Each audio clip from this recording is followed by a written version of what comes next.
এই তো বন্ধুরা, এই সাইড লাইট লাগানো হয়েছে, দেখাচ্ছি। এই যে আমি এখন জয়েন দেব, তার ডান নামে রাখছিলাম এই কোনা, তো দেখাচ্ছি আমি। ঠিক আছে, এখানে অনেক তার এই তো এইটা হলো 12 নম্বর আর এইটা হলো 14 নম্বর। ঠিক আছে, এখানে হলো সুইচের আর এটা হলো আটটি।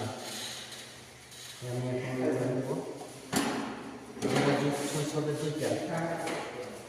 ঠিক আছে, এটা আমি আগে সুইচ দিলাম একটা, ছোট লাইট আর একটা বড় লাইট। আমি আগে বড় লাইট লাগাইছি লাল রাখা। ঠিক আছে, আমি এটা কানেকশন দেবো।